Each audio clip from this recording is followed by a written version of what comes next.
আজকে আমরা আইসিসি থেকে যে চিঠিটা পেয়েছি সেই চিঠিতে পড়ে আমাদের কাছে মনে হয়েছে ভারতে যে প্রচন্ড একটা নিরাপত্তা ইস্যু তৈরি হয়েছে বাংলাদেশি ক্রিকেটারদের জন্য সেটা তারা রিয়ালাইজ করতে সক্ষম হয় নাই এবং আমার কাছে মনে হয়েছে এটা নিরাপত্তা ইস্যু শুধু না, এটা জাতীয় অবমাননা ইস্যু।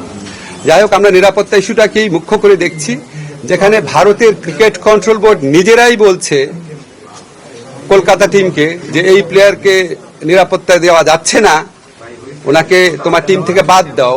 এটাই তো একটা ট্যাসিড রেকগনিশন যে ভারতে নিরাপদে খেলার মতো পরিস্থিতি নাই।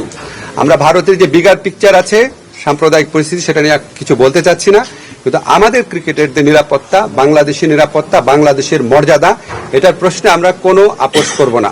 আমরা ক্রিকেট খেলতে চাই, আমরা বিশ্বকাপ খেলতে চাই এবং এটা আমরা আরেকটা যে আয়োজক দেশ আছে শ্রীলঙ্কা, সেখানে খেলতে চাই। এই পজিশনে আমরা অনড় আছি। আমরা কেন এই পজিশনে অনড় আছি? আমরা আশা করি আমরা আইসিসিকে বুঝাতে সক্ষম হব এবং আইসিসি আমাদের যুক্তিগুলো সহৃদতার সাথে নিরপেক্ষভাবে বিবেচনা করে আমরা কষ্ট করে যে অর্জনটা করেছি সেই টি-20 বিশ্বকাপে আমাদের খেলার সুযোগ করে দিবে। ধন্যবাদ। যদি আইসিসি সেটা অ্যালাউ না করে, যদি কোনো পানিশমেন্ট বা ওয়াকওভারের অপশন দেয়, পিসিবির স্ট্যান্ডটা কি হবে বা সরকারের স্ট্যান্ডটা? আমাদের প্রথম স্ট্যান্ড হচ্ছে আইসিসিকে বুঝানো। আমাদের যথেষ্ট শক্ত যুক্তি আছে, সে যথেষ্ট শক্ত যুক্তি দিয়ে আমরা আইসিসিকে বুঝাবো।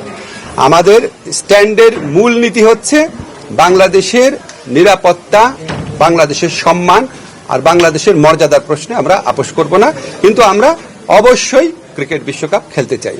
তারপর পরবর্তী পরিস্থিতি যা হবে সেটা নিয়ে আবার আমরা বসে আমরা সিদ্ধান্ত নিব।